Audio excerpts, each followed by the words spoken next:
suis d'origine guinéenne. Je suis en vérité un franco-guinéen, puisque j'ai vécu en France 38 ans. Que depuis janvier, je suis en Guinée. J'ai un pseudonyme, Thierno Monenembo. J'écris aux éditions du Seuil, enfin je publie aux éditions du Seuil depuis 1979. Et Le Terroriste Noir est mon 10e roman.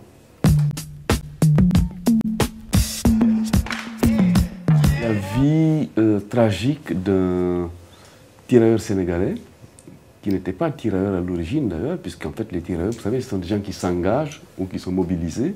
Lorsqu'il y a eu la guerre, il s'est engagé comme tirailleur dans le 12e régiment des tirailleurs sénégalais, régiment qui s'est battu férocement dans la bataille de la Meuse. Et il a été fait prisonnier à Réville-le-Chanteur, et il a été emprisonné à Neuchâteau, dans la Lorraine. Il s'est évadé avec 40 de ses amis. Il a erré dans les forêts de la Vosges longtemps. Il est arrivé un beau jour dans un petit village que j'appelle dans le roman Romaincourt, ce n'est pas son vrai nom.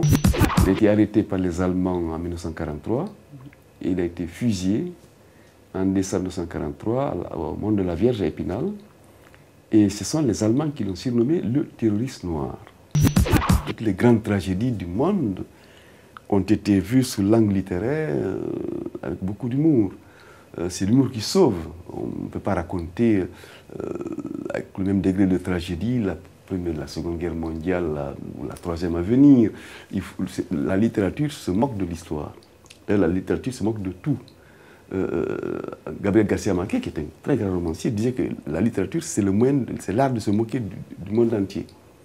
Et évidemment, on se moque de cette lourde tragédie, mais en même temps, c'est vrai que derrière, on sent quand même qu'il y a une expérience historique assez douloureuse à vivre, pas seulement pour Adiba, mais pour un peu tout le monde à cette époque-là. Il n'est pas facile de parler de la Seconde Guerre mondiale. C'est un sujet usité jusqu'à l'excès par le cinéma, par le roman, par la peinture même, par les discours politiques, par les historiens aussi. Il me fallait un point de vue. Il me fallait un narrateur. Et ce narrateur ne pouvait pas être un Africain, ça aurait été encore un simple slogan. Il fallait que ce soit un roman.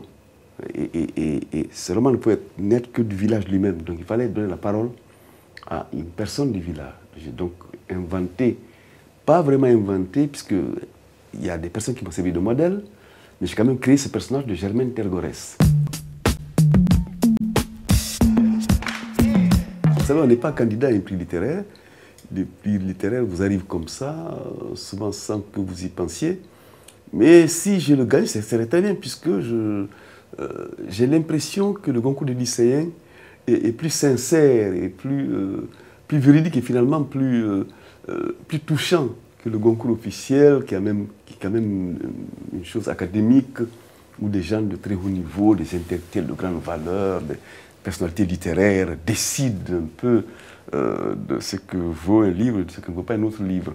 Alors que là, il s'agit d'élèves, donc des gens qui lisent directement, d'autres gens que c'est de vrais lecteurs. Ce sont des gens qui sont obligés de lire pour leur baccalauréat ou pour leur brevet, mais en même temps, probablement qui ont pris goût à la lecture entre-temps.